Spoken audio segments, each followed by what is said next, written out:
So I want you to think about this. I want you to think about the greatest basketball player of all time. Let's call him Michael Jordan, right? He chooses somebody to be his trainer. This iconic player chooses one person to train him for 15 years. And you have a chance to sit down with him and talk to him. Imagine that person. Who is that person that MJ picks? It's my friend here, Tim Grover, who's here with us today. Patrick, how are you? I'm good, man. I've been looking forward to this like you have no idea. Man. We just had good lunch together. We had a great lunch. Yes, we did. And I got this ring on right now, which goes perfect with the outfit. It's a 1991, the first one they won. First Bulls championship ring that they won. First Bulls championship. Yes. I kind of like wearing it, man. It's. You can wear it until this interview is over. And then you take it home with you. So let me tell you guys what he's promised us. You have promised me that in today's interview you're going to cover stuff you've never covered before in any other interview. Absolutely. Never. I'm looking for stuff that I'm saying today in this interview. Okay.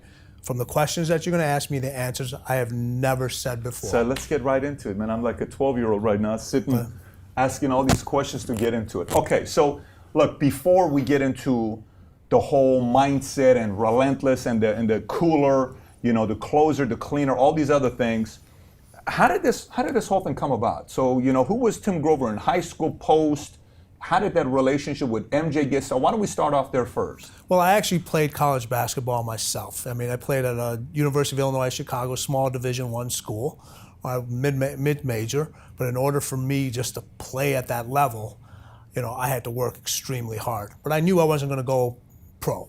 All right, you had to realize, hey, it's not going to happen. I'll tell you this great story about it. I was either a sophomore or junior, and this point guard came into the gym from a high school, and I played him in a one-on-one.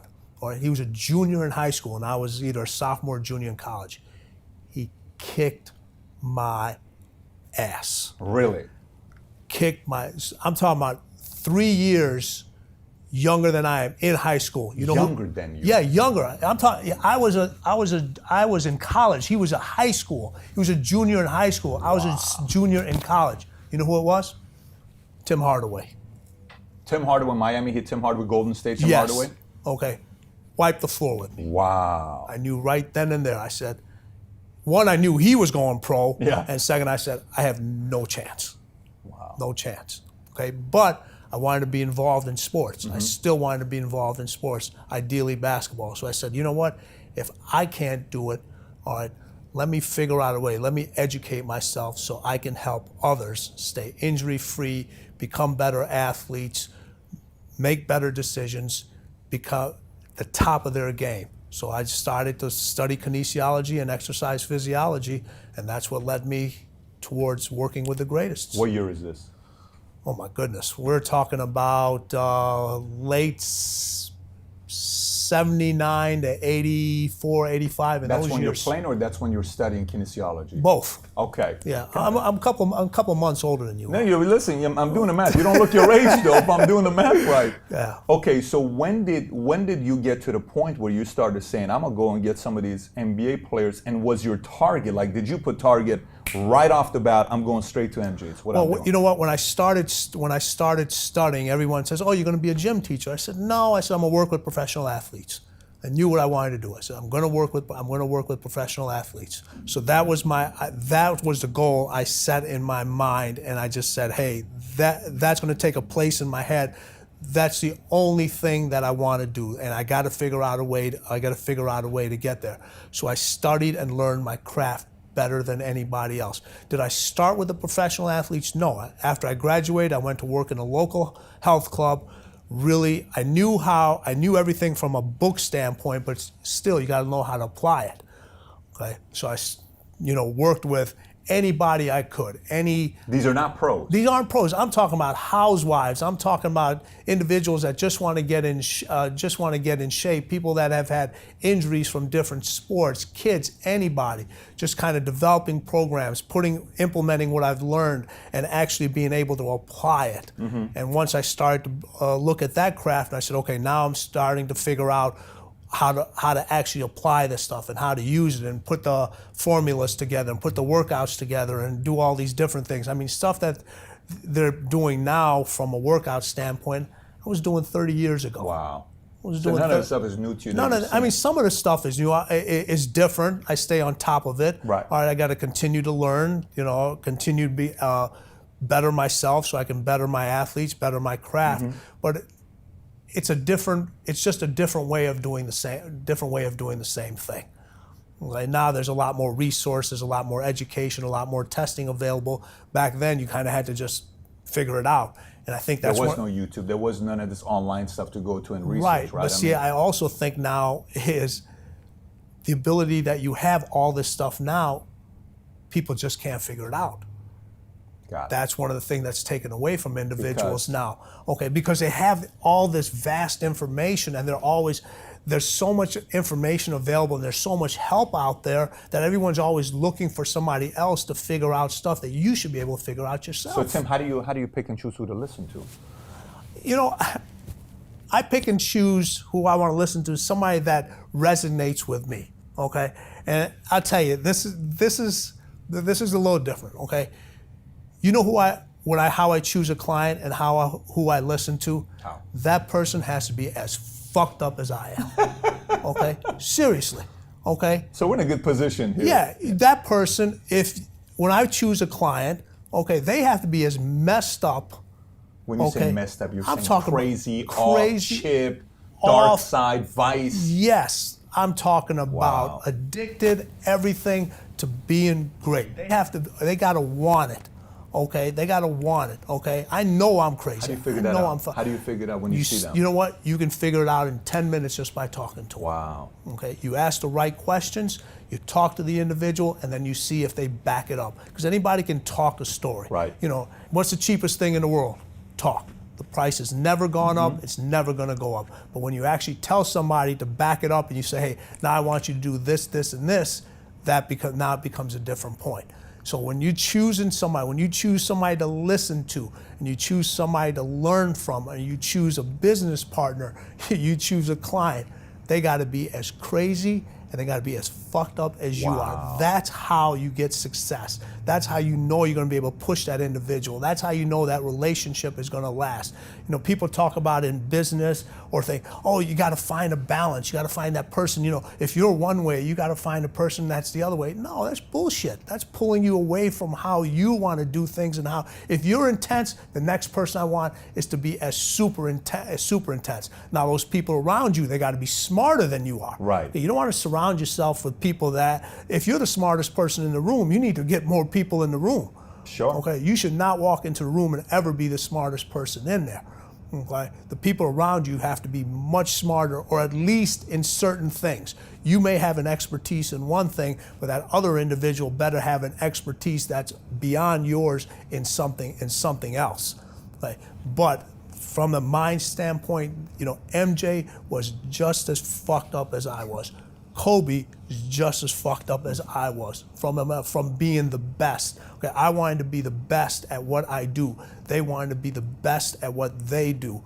All right? So there was an attraction there. It's an attraction, and those are the people that allow you to push them and allow them to. They understand they want to get better. They don't need to be motivated. Okay, they're like, you tell them, hey, that's the work. So interesting. They're not hiring you to come motivate me. They no, already want it as bad as you. They want the best of the best. Already want it more than anybody else. There's a reason they're the best. We talked about this earlier at lunch. They're the ones that show up to practice early. Okay, they're the ones taking the extra shots. They're the ones doing the wind sprints at the end. They're the ones, getting treatment, taking care of their body. They're showing up on off days. I mean, you're saying you're sending the guys home. You're saying you got to go home. You got to go home. Go home already. You got to tell them to leave. You don't have to tell them to show up. You got to tell them to leave. Oh, that's enough. You have people in your office, and you look at it. How many employees do you have now? We got 4,200 agents. 4,200 agents. Okay, out of 4,200 agents. Okay, if you put them all in the room, okay, and you were able to put them all in one shop together, all right, and say your hours were 9 to 5, okay, you'd have 4,200 people in here from 9 to 5 o'clock. From 5 o'clock. After 5 o'clock, you may have 500. After 7 o'clock, you may have 200. After 9 o'clock, you may have 5. And then guess what? At the end of the day, there's going to be one light left on. maybe two, yours and somebody else's. That person's as fucked up as you are. Okay? Like, but you can count on that individual. I love that. You can count on that individual. Tell me, first time with MJ. So what happened there? So how did you connect with MJ? How did you get to the point where MJ? This is how it originally started. So I sent letters out to everybody in the Chicago Bulls organization, all the players. Now, you have to be a historian of basketball to really know this, and you may not even know this because of your age. There was a player on the team named Brad Sellers, little skinny kid, 6'11", out of Ohio State. So I was like, okay, kid's got some talent, needs some help physically. Maybe I can target him. So I sent letters to all the Bulls players except Michael. Except Michael. Why'd you do that? I'm a young kid. He doesn't need any help. Got it. He's going to be great. He's going to be all that. I get one phone call back. Guess who it's from? Michael. There you go. The best of the best wanted to get even better. The guy who didn't get the letter The calls guy who you. didn't get the letter went and got it out of somebody else's locker and told the athletic trainer and the team doctor at the time, talk to this guy. Okay, talk to him.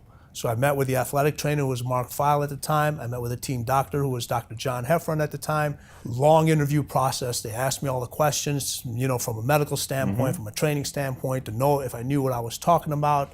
Then I had to do the process again. Then I had to do the process again. Then I get a phone call, and they said, "Hey, Michael wants to meet you after practice." So you still haven't met Michael? I still have not met Michael. Okay. So this is in December of 1989.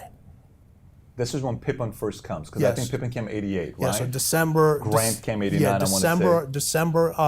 I think Pippen and Grant came the same year, if I remember They right. did, because they Yeah. used to party together. Yeah. That's right. So in '89, in December, they tell me Michael wants to meet you after practice at his house. So I go to his house. All right, I pull up over there and I look down on my shoes. I'm wearing Converse.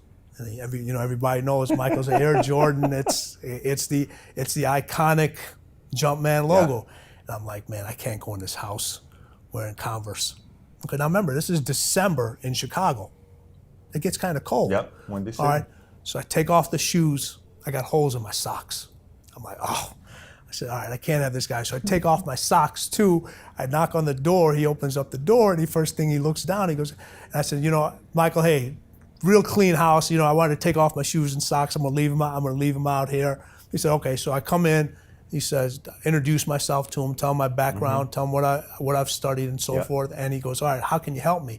And I go through all the process of how he's had these nagging injuries and why he's had these things and what we can do to alleviate these things and help him, feel better and be allowed to perform at a higher level. And he goes, this just sounds too good. I said, no. I said, this is actually, I can lay this out pretty much. I said, I can tell you how you're going to feel in 24 hours, how you're going to feel in 48, 72. This is exactly what's going to happen. All right? And are you guys the same age? Are you?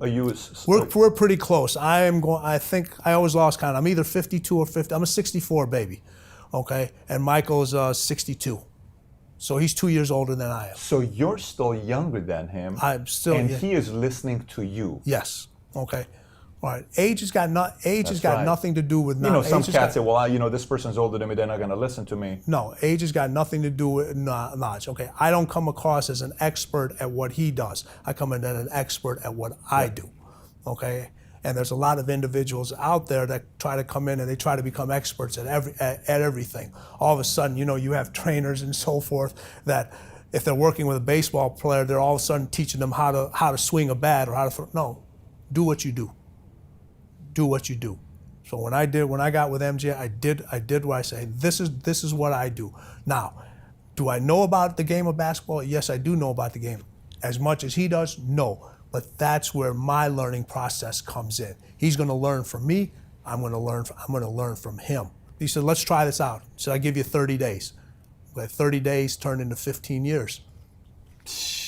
Okay. 15 years he stays with you. 15, and that's key there, because a lot of individuals now, okay, especially in this generation, not only from a training standpoint, but from a knowledge standpoint, they're jumping from one thing to another. Yeah. You know, they're using this trainer this week, they're using another trainer next week. You know, they're using this person as a mentor on YouTube, then they're using this person over here. Okay, and they're getting all this conflicting information. Okay, you gotta master what you're going to master. Okay, you have to figure it out. Too many people are jumping from place to place to place. Michael, Kobe, all these individuals, they mastered one aspect of the game. When they mastered that aspect of the game, then they moved to another aspect of the game. You know, how many individuals, you have 100,000 people following you, okay? You put content out on a regular basis. And what are people always asking? They want more content. They want more content. They can't remember what the fuck you said 2 days ago. That's right. Okay, and they're already on to the next lesson. You got to master that stuff first. That's such a message I'm aligned with. I mean, Tim, I'm 100% aligned with that message. So he stays with you for 50, he keeps you for 15 years. I did basketball, I did the retirement, I did baseball, I did back to basketball. You did all of it? I did all of it. So he had a deal with you. He said what? He said he wanted you, he hired you, but there was one rule. You couldn't train anybody else. So what's that story all about? It was the thing. MJ used to say, he goes, man, I don't pay you to train me. I pay you not to train anybody else. Okay. Now, for the first 3 years I was with him, he didn't allow me to train anybody else. Okay? 3 years? 3 years. He said, you can't work with... So this is what, 89, 90, 91? Yeah. He said, you can't work with anybody. You can't work with anybody else. And then, after that, during the off season, when it wasn't our time, he allowed me to pick up some of. Did you pick up anybody from the Pistons? Were you with anyone from the Pistons? I was with some of his main guys. No, I mean most of the guys I picked up were local Chicago guys. I mean he brought Scotty on board. He brought Ron Harper on board. Sure. I trained the local guys from Chicago like Nick Anderson. Did Nick Anderson play? He played Orlando. He played in Orlando. Kendall Gill. You know, these were all Illinois guys. Yeah. These were all Chicago guys. They were where Chicago was home. So I was working with those individuals. But the deal I had with those guys, I said, listen, when the boss calls, and I've only had one boss. He's the only person I've ever called boss. He says, when he calls, I gotta go. And as long as you guys have that understanding, we're good. And I told him, I said, you guys would not be working out with me if it wasn't for him. That's just amazing. Yeah. So let me ask this, because I want to set the tone first. So from there, you know, we can go into some of the other items. In the book Relentless, you talk about the 3 levels, right? Yeah. You talk about the cooler, the closer, the cleaner. Before I cover the 13 points here, if you had to break it down simply, what would the difference between the 3 be? You know, listen, a cooler is an individual that's good at what they do, okay? You give them a job to do, they get the job done. The results are what you expect. There's nothing great. Yeah. It's nothing exceptional. It's adequate. You have a closer. A closer is an individual that gives you those exceptional results as long as you give them a game plan and as long as too many variables are thrown at them. Okay. Then you have the cleaner. The cleaner is going to get you that end result over and over again, and this is key. Elevate everybody around him. He or she is going to raise their game, and he's going to deliver that result numerous times. Not just one or two Not just one. No matter what's thrown at them. No matter what variable is thrown at them. They have the ability to focus. No matter what variable is thrown out. No matter what variable is thrown at them. Okay. Yep. And you know, when we talk about sports, okay, you see all these individuals. They've got to deal with injuries. Yeah. They got off court. You know, they're human beings just like everybody else. But the cleaner never brings that stuff to work. Never brings it to work. Once they step on that football field, that baseball diamond, the soccer field, the basketball court, no one knows. It doesn't matter. It doesn't matter. You know, you have individuals here. When you see somebody's productivity at work fluctuate up and down, right? It usually has nothing to do with what's going on at work. It's usually what's going on in their personal life. What an incredible item to cover. Okay, and they bring it to work. Yep. Cleaners don't bring their personal shit to work. Yep. They don't. Okay. Michael had. Can you learn that, or is that something that you either? All of this can be learned. All 13 of them. All of this can be learned, okay? And we talk about this in the Relentless system, how you're not born with this. This is something that can be learned. But what happens is everyone's going to hit adversity. Yep. Okay? Everyone's going to hit adversity. It's how you deal with that adversity. And the key word is you, not letting somebody else deal with that adversity. You have to deal with that adversity. And how you deal with it. Are you going to fight through it, or are you going to curl up and just roll over into the corner? Is going to pretty much determine how the rest of your development from a mental standpoint is going to carry you. You know, people talk about this. People talk about this all the time. You know, losing builds character. Okay, well, how much fucking character do you need? Seriously, all right. You know, you want to keep losing. Hey, listen, I'd rather have a person win who has a little bit of Craziness. character. Yeah. Okay, who's a little nuts, and a person that loses all the time and has got great character. At some point, you got to start winning. You can't always look for other people to help you. Other people got their own problems. They got their own shit they got to deal with. They're trying to achieve their own goals. They are willing to assist, but after a while, okay, if you constantly looking for assistance, constantly looking for help, it's on you. Your failure and your success is on you. And isn't that great? Because you have control if you think about it that way. I mean, if it's external, you can control external. If it's internal, you can control all the internal. So, Tim, how about I cover some of these 13 of how cleaners think, and then so we can kind of address this. So here's what you got. Cleaners, you keep pushing yourself harder when everybody else has had enough. 1. You get into the zone, you shut out everything else, you control the uncontrollable. That's all about clarity. Clear. All about clarity. Okay, the zone is about clarity. That's all it is. It's about the individuals that can block everything out, that can not only do that, though? see and feel. Okay, so you know what? You hear this about, how many times have you watched sports and they said, the person's thinking too much. Stop thinking. Yep. Stop thinking. Just go out and play. Well, what happens when you tell an individual to stop thinking? What's the first thing they do? They start thinking. Yep. Exactly. Do you know how many hours and years of preparation go into not being able to not to think about something? Okay. It takes years and years and years of doing the same fucking thing over and over and over again. Okay. Learn how not to think. Not to think. Wow. To be able to take a reaction Yeah. and turn it into a reflex. That's what the greatest can do. Most people react to things. Okay, the greatest, it's an instinct. It's impulsive. It's innate. It becomes a reflex. You know, we talk about this. Listen, trust your instincts. That's what closers do. You know what cleaners do? Their instincts trust them. I got this. I'll give you a great example about that, and we'll pick up the other thing. All right, Doug Collins, coach of the Bulls, is drawing up this play. Okay, last second play, he's drawing. It's the Cleveland play, the one he beat Elo, right? Yep. So he's drawing up this play, all this other stuff. He's over, and he raises it. Michael turns around and said, "Hey, give me the ball, get the fuck out the way." In the timeout. Yeah, after the time, before Doug, he goes, "Give me the ball, get the fuck out the way." Okay. That's the don't think.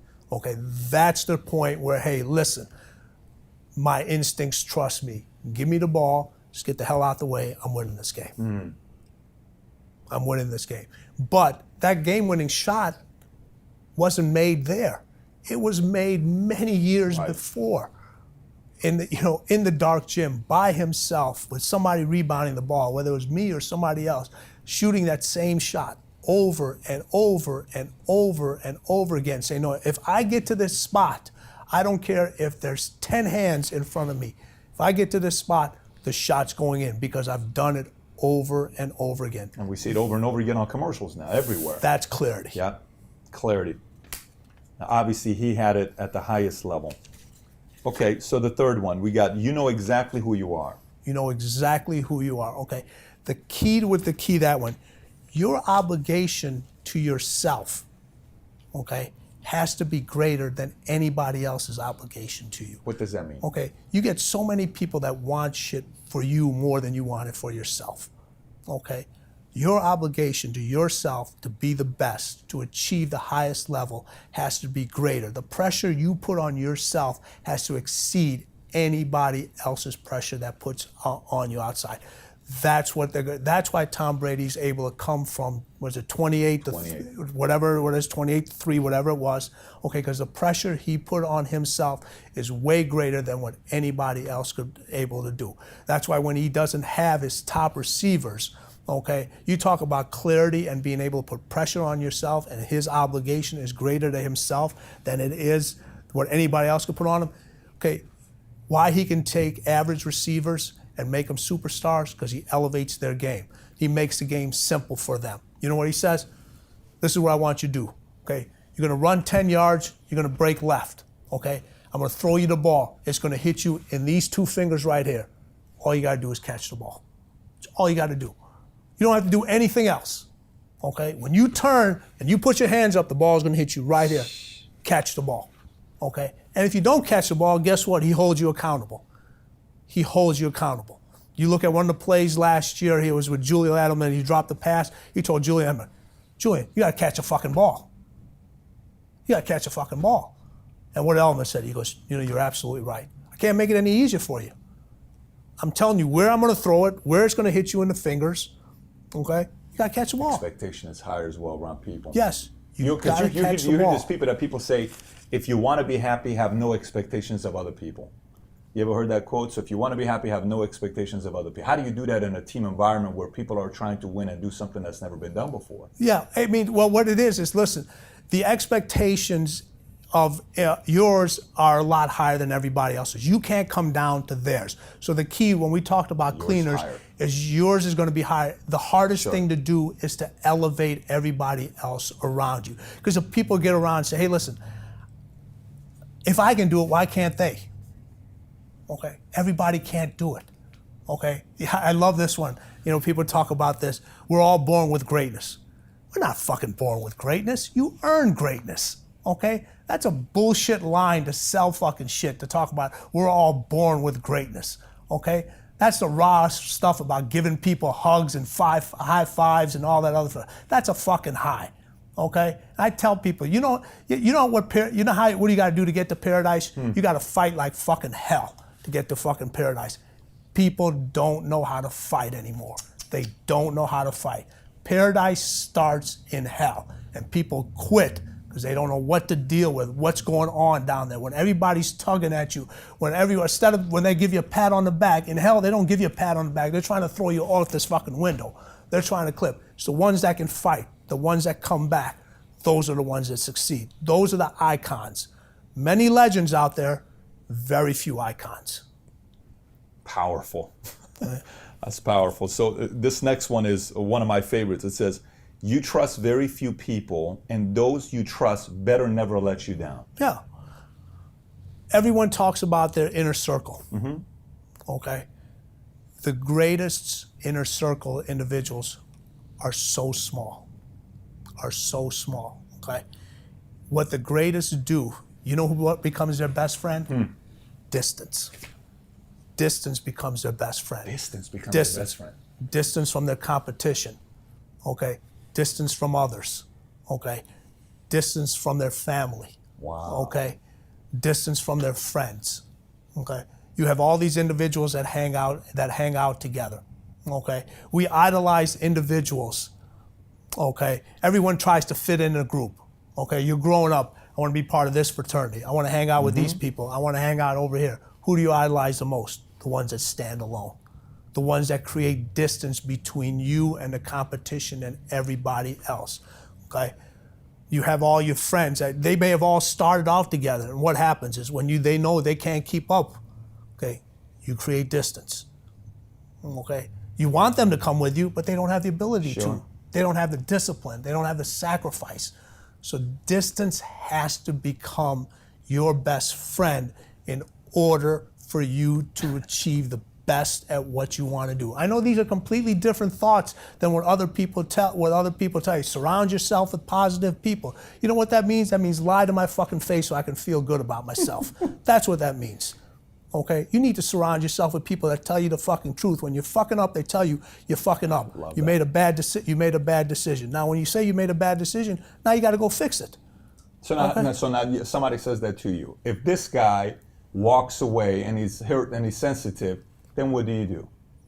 You know what? I wait to see if that. Well, first of all, those are the individuals I won't even work with. There you go. So Okay. that's a filtering process for you. It's a So filter. if a guy can't handle you pushing him and giving you pressure, this is a filter for him. Yeah, exactly. You know what? And that's why in the category, we talk about 3 different categories. You talk about your coolers, Right. you talk about your closers, and you talk about your cleaners. Now, this is where you got to be very careful of.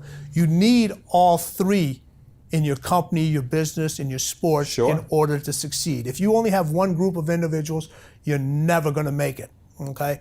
But the thing you got to understand is you might have a cooler who's a cooler at work who comes in, does what their expectations are low, they do what they're supposed to do, they leave during their hours, but they might be a cleaner at something else, okay? They might be a cleaner in raising money for a charity, taking care of their kids, whatever it may be. So now when you try, but you see a different potential in them, and you're trying to say, hey, you know what? Man, if this person would work just a little harder, they could make so much more money. So, and you're thinking in your mind, I want to help this individual. I want to push them. But that's not what they want to do. Okay, that's not where their cleaner status Many is. people struggle with that, by the way, because you're hoping the person you like the most wants it as bad as you. Right. It's rarely the case. And exactly, and that's why we go back to what I said about your obligation. Okay, people have different obligations themselves. Okay, we talk about can you be a cleaner in multiple things? No, you can be a cleaner in one thing. Now you can surround What did you tell MJ when he went to baseball? Okay, I didn't tell him he couldn't do it. Okay, we're gonna do whatever we can to make you as successful as possible. Now, there was a baseball strike that happened during that year. They wanted him to cross the line. This is nothing new. It's public information. He wouldn't cross a picket line. Right? Now, was he as successful as we wanted him to be? No. But to take an individual who wanted to try something and knew the scrutiny that was going to follow it, and the individuals just to have the mental aptitude to push himself and continue the same work ethic that he took in basketball, he took in baseball. Now, you know what they say, the hardest thing in professional sports is to hit a baseball. I kind of disagree with that. To me, the most toughest toughest thing in sports is to be an NFL quarterback, because a lot of baseball players are now hitting above 275, hitting the 300s. How many prize NFL quarterbacks can you name? Not that many. It's a personal. That's a personal opinion. That's interesting. Okay, that's just mine. But when you look at from, he hit in the 200s. I can't remember his average. All right, but the pursuit to try to get better every single day, regardless of what everybody else was saying, to go from staying in 5-star hotels when you're with the Chicago Bulls to staying at hotels where you can literally just walk up on the door and having a roommate. And instead of flying everywhere, okay, having to take a Greyhound, having to take a Trailways bus, okay, and not asking for special treatment.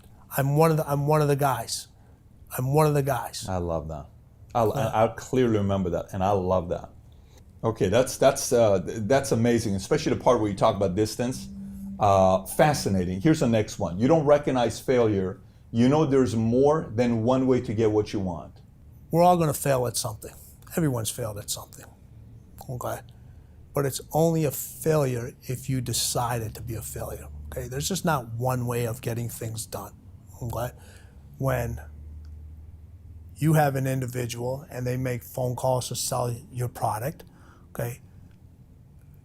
No is just the start of a different conversation. Now, if you get no and you just hang up, man, I can't do this anymore. Right. Okay. So failure is what you think and what you set up in your head. It's the individuals that can bounce back for that. Okay. People are going to say no. Okay. They're going to say yes. Okay. Are you willing to understand why they said no? Okay, so it doesn't happen again to the next person. It might not be the right time.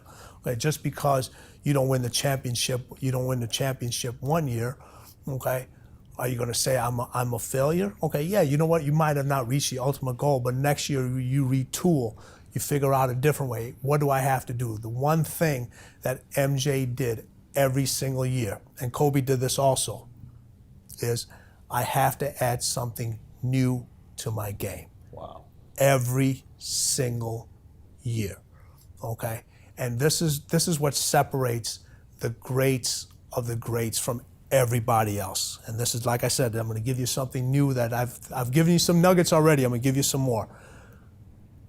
They have talent. Okay? The greats, everyone's got talent in something. Okay? Everyone has talent in something. But do you have the intelligence that goes with that talent? Okay? A lot of people are talented in a lot of things. Okay? You got individuals that can run so fast, okay? Or play in a pickup basketball game that look unbelievable. But now when you put them in a setting where you have to have some intelligence, where they have to think about the plays or think about the defense, okay? Think about, have you ever seen the size of an NFL playbook? I mean, it's about this thick, okay? Now those people have to, your greatest quarterbacks, they know all the plays, and they know all the plays of everybody, all their teammates. So, a lot of plays aren't like, what they do is the receiver runs out, okay, and they throw to a spot. They don't throw it to the person. Okay, the play is, hey, you're going to run 7 yards, you're going to break left, I'm going to throw the ball. You run 7 yards and the receiver breaks right, the ball's going in the wrong direction, okay? So, with the talent has to become the intelligence. With the intelligence has to come the competitiveness. Okay. So when you got individuals that are extremely talented, Intelligent. intelligent, Now it's competition, competitive. and they're competitive. Okay. Now you're starting to put the pieces together. Would you say would you say Kobe and MJ were at a whole different level at that than everybody else? Whole different level. But now when we talked about failure, this is the key point in this one right here. Resiliency. Resiliency. When things go bad, when all the bullshit starts to come in, okay, when everybody's pulling you in different directions, telling you, you can't do this, you can't do that, you're not this, you have the resiliency to show them, okay? You can't win the championship leading the league in scoring. I'm going to show you, okay? You only play one side of you only play offense. Play defense, yep. I'm the defensive player of the year. That's right. Okay? All right. You win the dunk contests. Okay. Everything that says I can't do it, they've done. That's resiliency. When you have those 4 things, and I don't care if it's in sports, it's in business, you have to have those things. Otherwise, failure is going to kick your ass over and over again, because so many people have one of those 4. Yep. You got a lot of people that are talented. You got a lot of individuals that are competitive. You got a lot of people who have the intelligence. Okay, but you can have the intelligence in something and not be talented at it. So now you have to find something else. So when I was talking about, I had the intelligence in sports performance and in basketball, how the body moves. I didn't have the talent to be a professional basketball player. So you were self-aware of it. Exactly. Okay.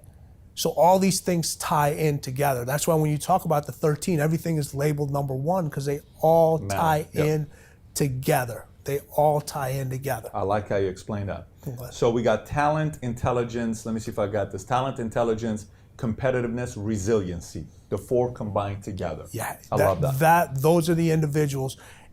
Any business individual. Listen, I just met you. Okay, never talked to you before. Okay, you're obviously extremely successful. Okay, you can't be successful if you didn't have all these 4 traits. Okay, I know you're a competitive motherfucker.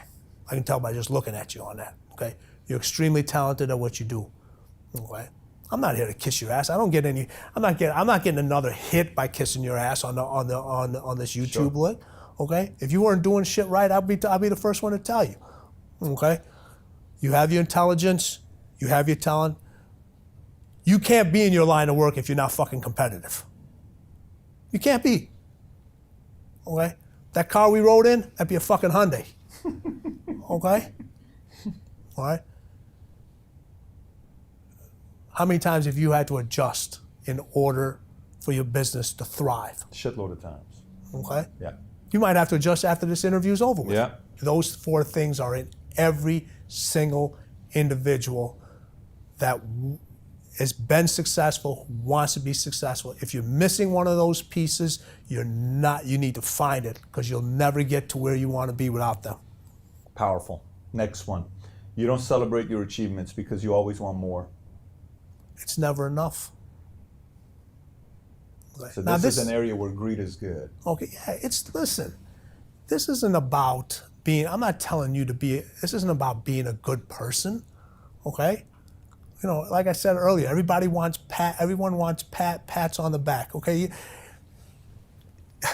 You got competitors that step on people's throats. Mm-hmm. And then you got other fucking competitors that fucking cut them open, okay?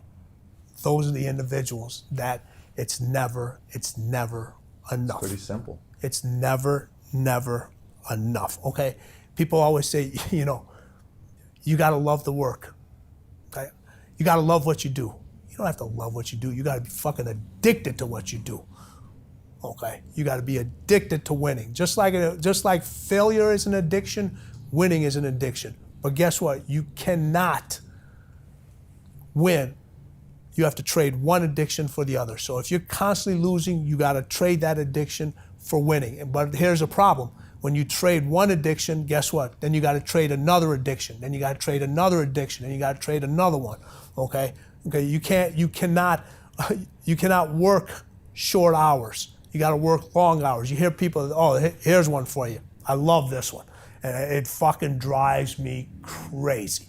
Okay? This one drives me fucking crazy. Okay? You got to work smarter, not harder. You got to work smarter, and you got to work fucking harder. You got to fucking do both. Okay? You cannot do one. Okay? They work together. You got to work smarter, and you got to work harder. Okay? So you're telling me, okay, to work smarter, but to work less? No, that's not going to happen. You're going to tell me, I'm going to tell one of my athletes, okay, that, hey, listen, you know what? You only need to practice 4 hours a week. They'd be like, are you fucking crazy? It's not going to happen. Okay? Now, you need to tell me how to be more effective in what I'm doing. That's the smarter side. Okay? That's the smarter side. But you're not going to tell me I got to work less. Got it. How obsessive of a worker was MJ and Kobe? If I could think of another word than obsessive, put that on there. Wow. You have to be obsessive. You have to be obsessive. You have to be addicted. You have to be disciplined. Okay? The key there is you. Everyone else is looking for other individuals to do stuff for you. Stop looking for fucking help from everybody else. Okay? It starts and it ends with you. Your identity starts and ends with you. Nobody else has changed your identity. Okay, you changed your fucking identity. All right? And you're the only individual that can change it back. You know, the success, oh, you've become successful. I bet you get this one all the time. Man, you've changed. You've changed. Okay? No, you haven't changed. Everybody else around you has changed. All success has done is magnified who you really are. Okay? If you're a fucking prick when you had no money, you're a bigger prick when you have money. Okay? If you were charitable when you didn't have money, you're going to be more charitable when you have money. Okay?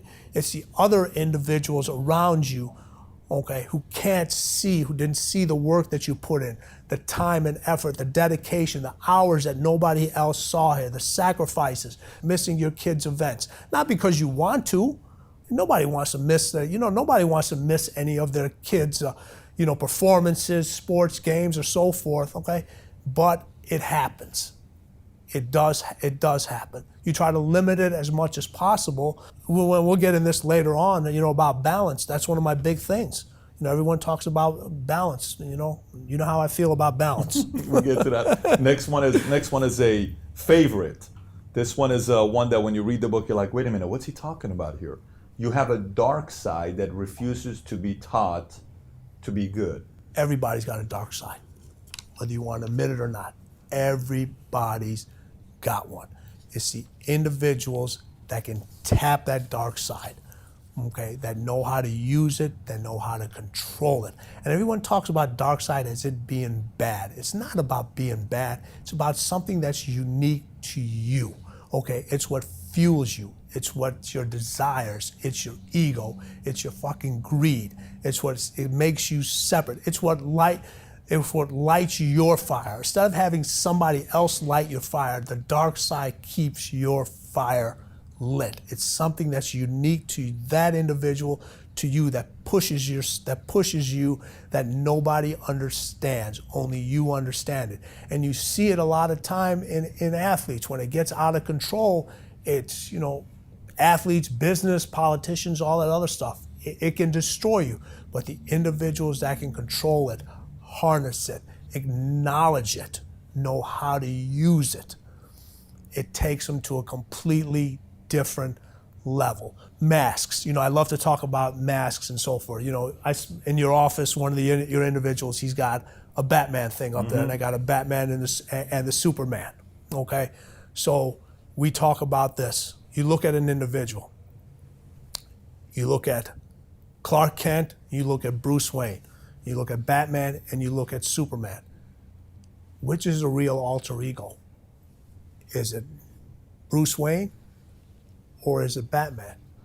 Everyone says Batman and Superman is the alter ego. No, it's not. That's who they really are. Okay, when they take the mask off, they become somebody else. Wow. Okay. When they take the That's mask powerful. off, they become somebody else. Okay. That's who they really are. Batman is who he really is. Superman is who he really is. You get individuals that are so intense at work. Okay. What happens when they come home? You cannot be that intense at home. So what do? Okay. You need a little time to unwind. Okay. You gotta sit down. You become your alter ego when you go home. You are who you are when you're at work. There's things that you do here in your office from a business standpoint you would never do in the house. Sure. You would never do in the house. Okay. I wouldn't want my kids to see it. Exactly. Okay. You wouldn't want your kids to see it. All right. But are you really that person, or are you the person you're at work? You're the person that's at work. I love the way you just described this. That was fantastic. Okay. You're that person you are. Yeah. You're at work. People always call me, say, listen, Grover is the biggest asshole you will ever meet. I don't have a problem with that. I don't have a problem with that because I'm at a place where you can't think the way I'm thinking. You don't see the things the way I'm seeing it. Okay. Now, if you call me a asshole, I'm offended because anybody can be an A at something, but there's only one the asshole. I'm the asshole. Big difference. You're not intimidated by pressure. You thrive on it. Everybody can handle pressure. You know what? Most people decide not to. That's it. Most people decide not to. Pretty simple. It's not that complicated. And we're all built to handle pressure. Yeah. We are, okay? But what we do, we run from it, okay? And what happens? I'm stressed. You know what stress is? Stress is just pressure you decide that,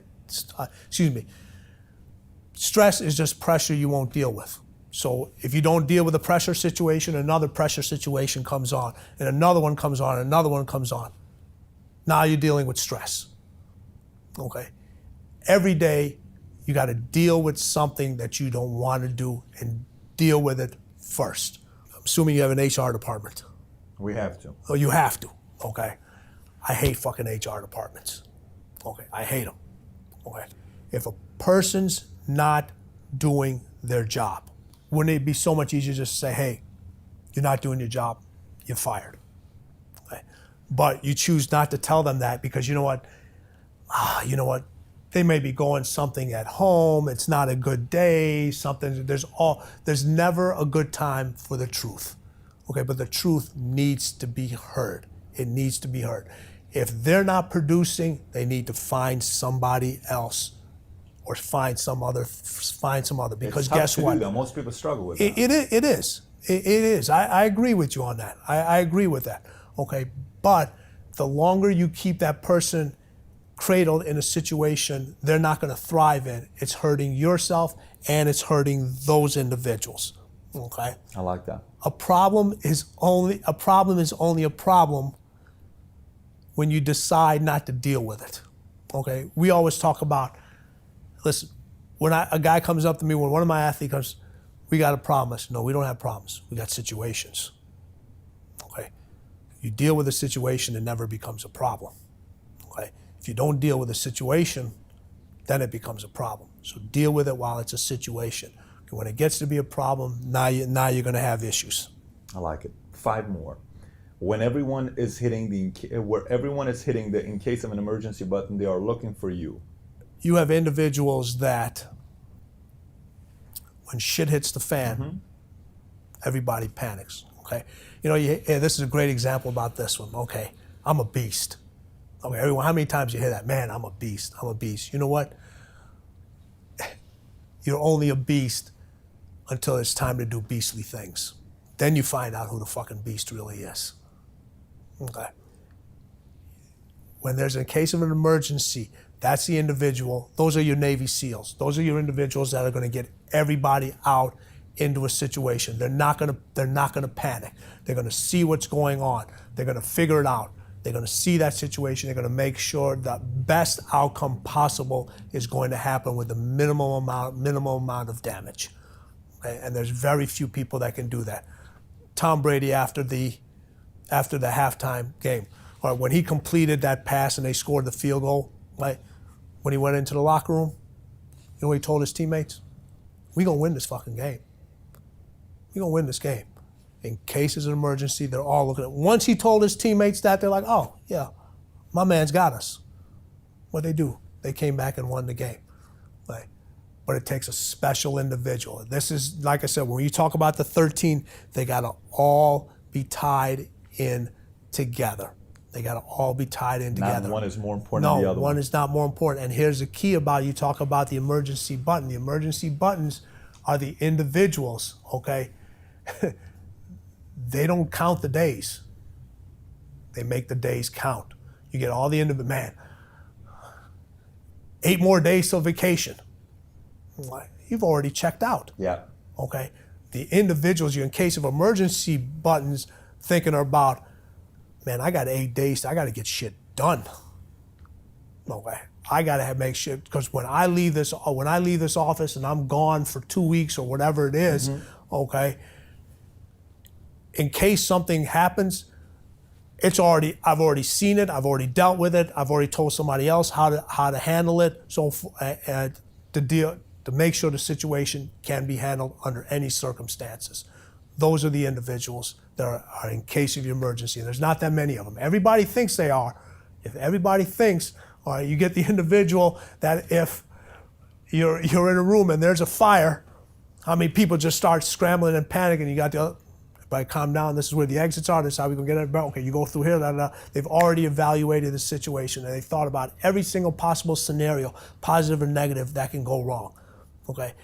In every scenario, there's somebody like that. There's always somebody. And you know what? Sometimes you don't even know who that person is until they have to rise up to that. Yep. Until they have to rise up to that point. Circumstances bring extreme competitors' confidence out of an individual. You want to see how tough an individual is? Put them under a pressure situation. See how they're going to deliver.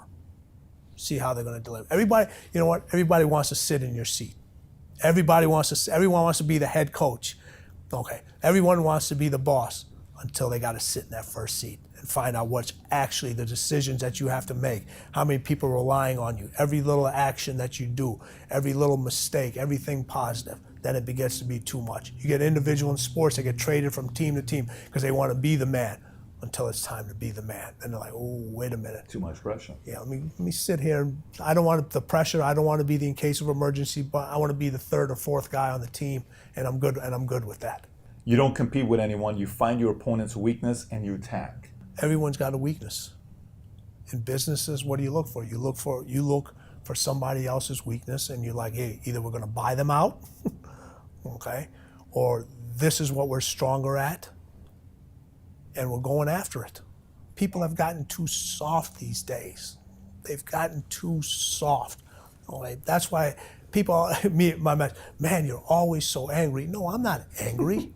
Okay? This has got nothing. You haven't seen me angry. Okay? This has got nothing to do with anger. I'm just telling you the truth. All right? That's what I'm telling you. Okay? There's too much people. There's too much hugging and too much high fives and all that shit going on when you haven't earned it, okay? You go to these seminars, you go to the, hey, turn around, give the person next to you a pat on the back, give them a high five, give them a hug. When I come from, you got to earn your fucking high fives, okay? You got to earn your accolades. You got to earn your hug, right? This isn't about participation trophies. You don't get rewarded for participating. You don't get rewarded for participating in life. I got passion and I got inner drive. You got a person that you come into your office, have you ever given anybody a raise because their results suck, but they got great passion and inner drive? Oh, hey, passion and inner drive has to be followed by an action. You have to have an action that follows it. And that's the hardest part. People don't want to have that action. Everyone talks about, man, they got all these dreams dancing in their head. I want to do this, I want to do this, I want to do. Guess what? Dreams want to live just like everybody else. And if you don't bring them to life, somebody else will. They're going to jump from your head right into somebody else's head. And that person is going to bring those dreams to life. And you're going to be sitting there back thinking, man, I could have, I should have, I would have. Well, you had your chance. You got to deliver. You got to have action. You got to deliver. I like that. 3 more left we got here. You make decisions, not suggestions. You know the answer while everyone else is asking questions. People will reason they don't want to make decisions because then you got to answer the hard questions. It's easy to make a suggestion because then you can also, well, it was just a suggestion, or you can put it on somebody else. But when it's a decision, you got to answer the hard questions. You have to answer the hard questions, okay? The thing about when you talk about decisions and so forth, the one thing I tell people is everyone always says, man, we got to smooth things out. We got to do this. Listen, I'll tell you one thing. There is nothing smooth about me.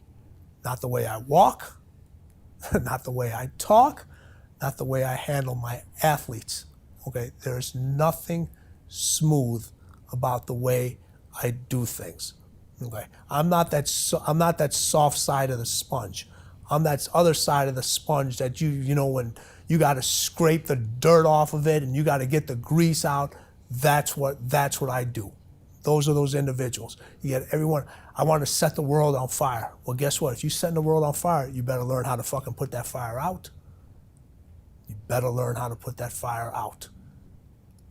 Cool. You don't have to love the work, but you're addicted to the results. Well, we talked about this a little bit earlier. You know, everyone talks about, man, you name one individual. We have quite a few individuals in this room right now. You and I are talking. You're going to sit here and tell me that you love everything about your job. Every single bit of it. No, that's bullshit. You don't love everything about your job. There's certain things you just people love the long hours. No, people want to getting up the phone calls. Do I like having to watch a game at 3 o'clock in the morning? But no, I have to be prepared. But I'm addicted to the result. I'm addicted to the result. Okay? And when you're addicted to the result, you need individuals that are around you, okay, that are there to educate you, not entertain you. And you see the biggest fall of an athlete is when they surround themselves with individuals that entertain them, and those are your yes people, instead of individuals that educate you. Surround yourself with people that are going to educate you. That's what I do to my athletes. That's what the athletes do to me. when I've crossed over into different sports, I've had to learn the nuances of, what a quarterback has to go through, what a, baseball right fielder, a hitter. Okay, those individuals, I don't want them to entertain me with jokes and, their entourage and so forth. Okay, the majority of my guys don't have entourages because they keep their inner circles small. All right, I want them to educate me just like I'm educating them. Powerful. Powerful. And last but not least, you'd rather be feared than liked. It's not a popularity contest. When your individuals get on the phone, okay, what's their job? To sell. Mm-hmm. The job isn't to make friends. What? You may make some friends along the way, but it's your job, okay, to get those results. The competitors are feared. They are feared. Okay, and you know how they handle fear? Okay, you work out, mm-hmm. right? Okay, how do you make your muscles grow? Through resistance, right? Sure. You lift weights, you want them to grow bigger, you add more resistance. All right. It's the same thing in business. It's the same thing in life. It's the same thing from a mental standpoint. You have to add resistance. Do you think people crack when there's too much resistance and you kind of start learning about yourself and the people around you? Right, but that's again like if you add too much weight, you're not going to be able to lift. You're not going to lift. You're going to hurt yourself. So you're not going to. There's next phase. This is your next phase. But you need to continue to add. You need to continue to add resistance. Just like that's how your brain grows. When people when they run from pressure and so forth. Okay, that your brain needs that pressure. It thrives off of it. That's how it grows. That's how it wants to be rebooted. That you talk about individuals. You get an update on your phone on a regular basis, right? You get a new app. You get this. You get a new phone. You move up to an iPhone 7, iPhone 8, wherever the hell they're at, the Galaxies, all these different things. Okay, and you do this. You change them. When's the last time you fucking rebooted this? When's the last time this got a jolt? When's the last time this got a charge? It needs to be challenged. It needs to be worked with. Okay, and those are the individuals that you're fearful of because they're never satisfied. They always want more. They're going to educate themselves. They're going to become better. Those are the individuals that are feared. You go into a company, if you're selling a policy and you're the best at what you do, and somebody else is selling a policy and they walk into an office and they see you sitting outside in that office after they made that presentation, they should be coming out of there and saying, oh, fuck, we got no chance. They got a better product. The person's going to know the product better. They offer better service. They got better customer individuals. They got everything. That's what I'm talking about fear. That's what I'm talking about fear. You'd rather be feared than liked. So here's as we get to the closing, because I'm really curious about talking about the program that you have as well that people can participate in and learn more about. Tim, why is it worth it? I mean, somebody could be watching this saying, oh my, you want me to go through this pain, you want me to go through resistance, you want me to go through this, you want me to work hard. Why is it worth it? I mean, is the part about being worth the price you're going to pay, is that an individual thing, or can somebody who's sitting be inspired to say, listen, I got it, it is worth it, I'm going to give everything I got to this one thing. When you say mastery, I'm going to give everything I got to this one thing to master, but why is it worth it? Because the results are so fucking good. It feels so fucking good when you can get there. It really does. And people always fall just a little short just right before they get there, okay? And what we're trying to do is, what the Relentless system does, it's a mindset. Before you have an exceptional skill set, okay, you have to have the right mindset. You have to have a great mindset. So when you're sitting there, you're trying to sell your product, you're making phone calls, you're giving a lecture, whatever it may be, you're driving a bus, you're a doctor, whatever it may be, the stronger your mindset is, the greater your skill set is going to be. It's not the other way around. When you talk mindset, stronger the skill set. Okay. Michael and Kobe weren't the greatest athletes that I've ever worked with. Okay. They were great athletes. They weren't the greatest. Okay. but their mindset is what separates those individuals. You know, Tom Brady was drafted 199th. That's sick. Okay, he was a 6th-round pick. Okay, so that's going to tell you right now, from an athletic standpoint, he wasn't the most athletic. Okay, but from a mindset standpoint, okay, he's a fucking killer. He is a killer. I mean, you could see the other team was shivering. Yes. Okay. You know, everyone talks about this. Oh, you know, the other team choked. No, they didn't choke. Okay, the Patriots made them choke. There's a huge difference. Yeah. Huge difference. So look, I mean, you know, I have to ask you this because I have friends who are diehard LeBron guys, and then LeBron's the modern day. You know, he's the main face right now. Durant won it obviously last year. Curry's got some stuff going on. So there's a part in the book where you talk about that. I read the hard sure. cover. So would you consider LeBron James a cleaner? Well, when we originally wrote the hardcover, we said no. Okay, even though he had won championships in Miami. Okay, but Dwayne was a cleaner. Dwayne and Pat Riley were the cleaners on those teams. Wow, Dwayne and Pat Riley. Pat Riley, yes. Okay, they're the ones that were they were the cleaners on that team. LeBron, from a skill set standpoint, you know, unbelievable talent. Okay, he can do every facet on the basketball court. But he didn't know how to win. He knew how to compete. He didn't know how to win. Okay, when he came down to Miami, okay, they showed him how to win. Mm-hmm. He knew how to compete. They showed him how to win. He won the championships. Now, when he went back to Cleveland and won the championship down there, I did move him to cleaner status to be able to go back into your home city with all that pressure, with a team that wasn't really that good, regardless of the circumstances of the other teams. You know, they've been talking about Draymond Green, if he didn't get suspended, they would have won. Well, you know, you can go back and say, well, when they played him before, if Kyrie Irving didn't go down, who knows what the result. Right. So forget about if could, all that other stuff. Okay, to go down and do what he did, I did put him up to cleaner status.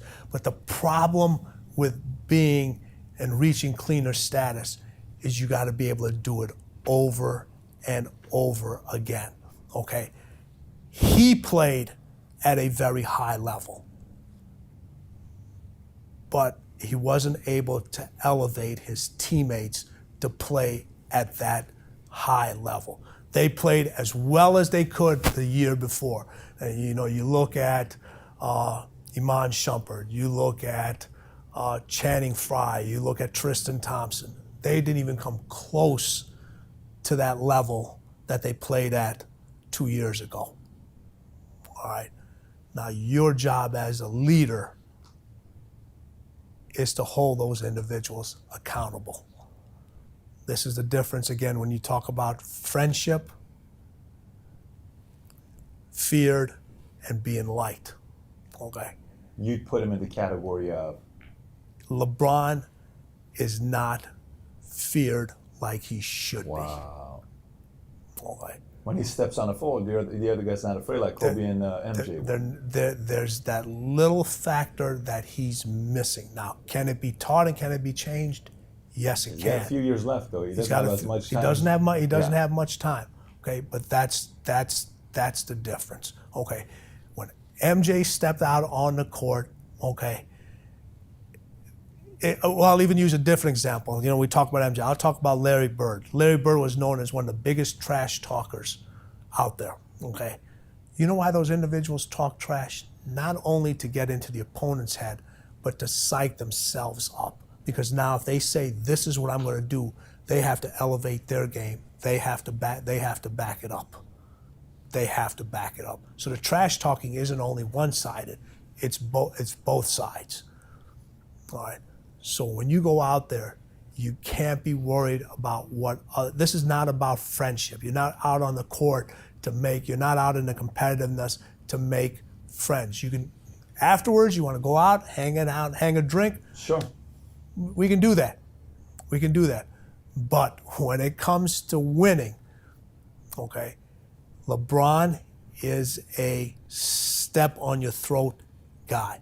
He's not a cut your throat guy. So your number one draft pick of all time, if you had to start a team, first pick is who? MJ, Michael Hands Jordan, down. hands down. Second. Hakeem Olajuwon. Third.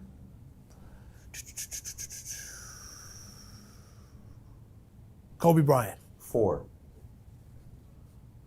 Hakeem Olajuwon is second, huh? Isaiah Thomas. Five.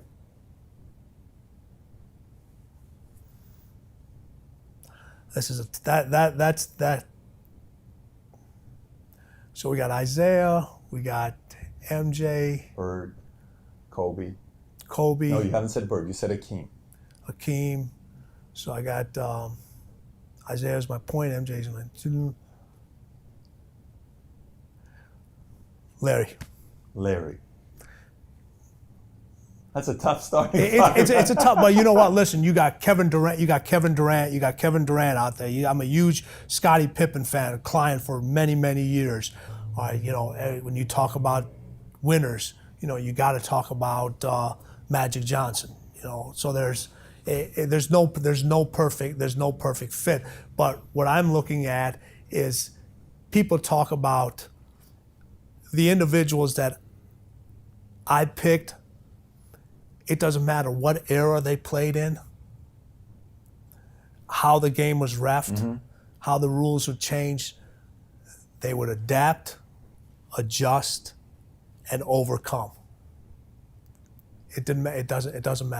It doesn't matter. Whatever era it is. Whatever Today. to the day, whatever era it is. So Tim, question for you. So anybody that spends a lot of time with you, obviously they're going to be thinking about in a different way. They're going to be preparing in a different way. Their mindset's going to change. But most people can't spend 80 grand or 100 grand or whatever the amount is to be able to have somebody like you work with them directly.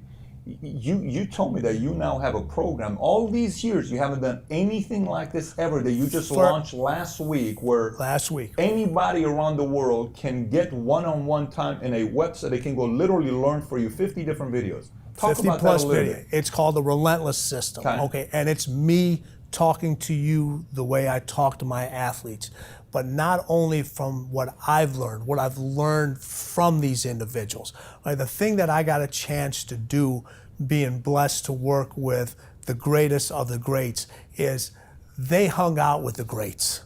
Okay, so I got a chance to see MJ, Scottie, Kobe sit down and talk to a Wayne Gretzky, talk to a John Elway, talk to a Muhammad Ali, okay, Floyd Mayweather, Roger Federer, okay, to see all these, and just for them to sit there and just listen to them. No cameras, no nothing.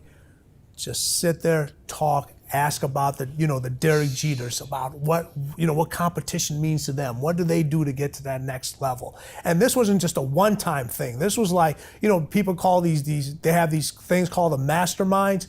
What do you think that was going on in there? You talk about the ultimate cleaners and your competitors in there, and I'm just sitting there like a little fly on the wall that never left. Wow. And I'm just absorbing all this information, and that's the information I'm giving you in this system, is what the best of the best in their competitive natures, how they think, and not only as it relates to sports, as it relates to anything you do, whether it's business, whether it's sales, whether it's raising your kids.